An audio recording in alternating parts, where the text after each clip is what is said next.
Imagina una sola palabra capaz de pulverizar tu honor, arrebatarte tus derechos ante la ley y condenarte a un destino peor que la muerte. Para los nórdicos, esa palabra era argr, un término tan devastador, tan cargado de desprecio, que ser marcado con él era ver aniquilada la propia existencia. En la sociedad vikinga, la masculinidad no era solo una expectativa cultural, era el cimiento jurídico, social e incluso espiritual de un hombre.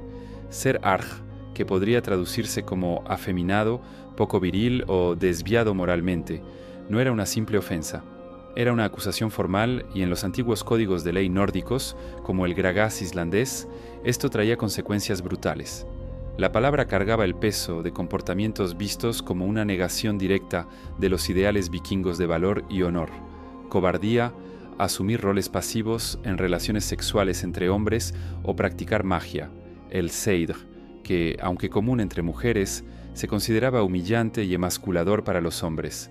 Según Snorri Sturluson en la saga Ynglinga, hasta el dios Odín fue criticado por usar seidr, con la advertencia de que era tan vergonzoso que ningún hombre podía practicarlo sin sentir una humillación profunda. Llamar a alguien argr no era un insulto cualquiera, era un nid, una acusación deshonrosa que exigía respuesta. El hombre acusado estaba obligado a defender su masculinidad a través del Holmgang, un duelo ritual. Rechazar el desafío era admitir culpa, y eso equivalía a una sentencia de muerte. En el derecho islandés de los siglos X y XI, ser llamado argor y no responder transformaba al hombre en utlagr, un proscrito, alguien que perdía toda protección bajo la ley. Cualquiera podía matarlo sin recibir castigo. Era el exilio más cruel. Una condena social sin refugio, familia ni redención. La vergüenza contaminaba la sangre. Familias enteras renegaban de esos hombres, temiendo cargar con la mancha que pudiera corromper sus linajes. En la cultura vikinga, la masculinidad era sagrada, y ser llamado argr era ver tu alma devorada en público, y para quienes no reaccionaban, les quedaba el skogangr, ser enviado al bosque, pero no te engañes con la poesía de esa palabra. Ser condenado al skogangr era lanzar el cuerpo al bosque como carroña, un destierro tan absoluto que no había lugar seguro. Eras borrado del mundo de los vivos, arrancado de los lazos de sangre, arrojado a la oscuridad para morir solo, un fantasma que la sociedad fingía olvidar, pero que servía como recordatorio. Un hombre que abandona su honor pierde hasta el derecho de existir. Y aún así, el terror no terminaba ahí. En la ley existían dos niveles de condena: el Fjorbausgardr, el exilio leve de 3 años, un soplo de esperanza para quien aún pudiera redimirse, y la Vogelvrigverklarheit total, la maldición de vivir y morir como sombra, siempre a merced de la espada de quien quisiera su cabeza. Quien era condenado al skogangr no solo recibía la etiqueta de excluido, se convertía en un fantasma sin derechos. El hombre que un día compartió el fuego con sus hermanos, ahora era cazado como un lobo en el bosque. El término era claro: utlagr, fuera de la ley. Ninguna puerta podía abrirse, ninguna mano podía ofrecer pan. Cada latido del corazón era una cuenta regresiva para una muerte que no necesitaba sentencia. No había juez. El pueblo era la espada. En la Islandia medieval, los registros hablan de Grettir Asmundarsson, condenado a vivir entre rocas, cuervos y vientos cortantes. Sobrevivió durante años, pero cada día era una muerte en cuotas, sin ritos, sin canciones. Cuando por fin su cuerpo cayó, ya estaba muerto mucho antes. El peor hambre no era de alimento, era el hambre de ser recordado. Ser nidingr era el punto final de toda honra masculina. El hombre que se convertía en argr no solo perdía el respeto, perdía la línea de sangre, era arrancado de su linaje. Se volvía tierra envenenada para cualquier herencia. En las frías palabras de los códigos, un hombre así era menos que una bestia. Podía ser matado como un lobo que amenaza al ganado. Para los vikingos, la masculinidad no era afecto, era muralla, era lo que separaba a la aldea de los monstruos del bosque. Un hombre sin drengskapr, sin honra, sin dureza, contaminaba el fuego de la familia. Por eso el corte era quirúrgico. Dejaba de ser hijo, hermano, padre, moría antes de la tumba. La tierra que algún día guardaría sus huesos ahora escupía su nombre. La ley era clara y brutal. Quien matara a un utlagr no debía sangre, no debía oro, no debía explicación. Al contrario, era visto como alguien que limpiaba la aldea, que removía el pus que amenazaba la muralla invisible que mantenía en pie a los hombres. ¿Y qué hacía a un hombre merecer esa cacería? el mismo veneno que aún hoy persigue al diferente, romper la masculinidad ritual, cambiar de papel, tocar lo que estaba reservado a las mujeres, abrir la puerta a lo desconocido dentro del cuerpo de un hombre. Era más que herejía, era contagio. De entre todos los castigos, quizá el más cruel era aquel que comenzaba después de la muerte, el borrado deliberado.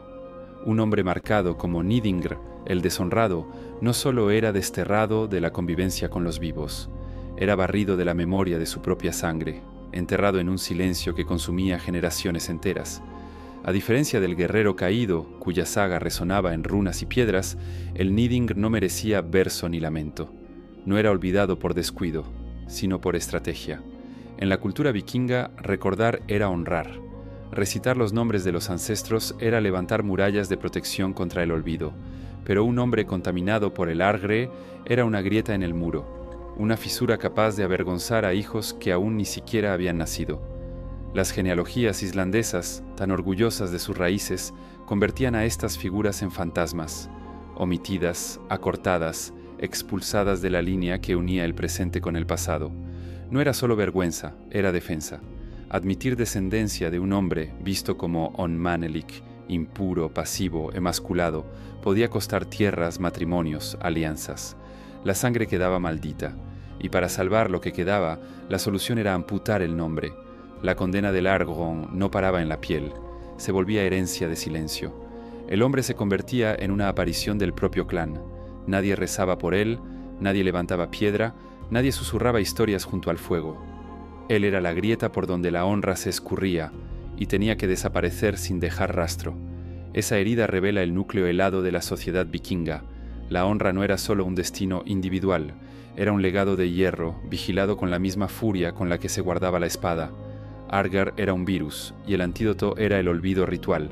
Y si hoy el mundo quiere creer que estamos lejos de esos pactos de pureza, basta mirar alrededor. Aún elegimos a quién recordamos, a quién le damos la espalda, a quién dejamos morir en silencio para proteger el brillo de nuestra propia reputación. La Javamal susurra esta lección antigua. El ganado muere, los parientes mueren, nosotros mismos moriremos. Pero una buena reputación jamás muere cuando se conquista con honra. El hombre que perdía la honra perdía hasta la muerte. Imagina mirar tu propia línea de sangre y ver un nombre enterrado en vida, no por accidente, sino por decisión. Un corte en el árbol, una rama amputada para que la vergüenza no se propague.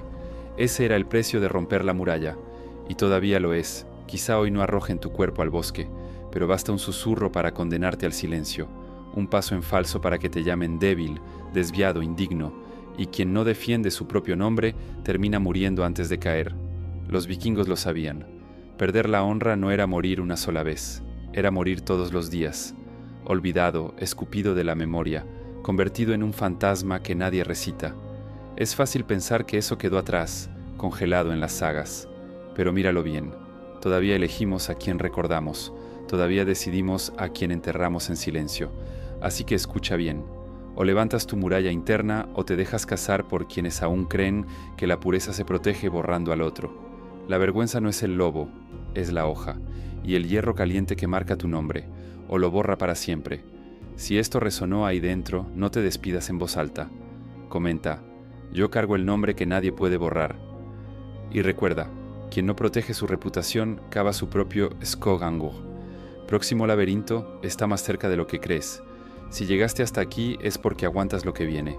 Nos vemos en la próxima senda, donde hasta el silencio sangra. En 5 segundos, en sombra, en acero.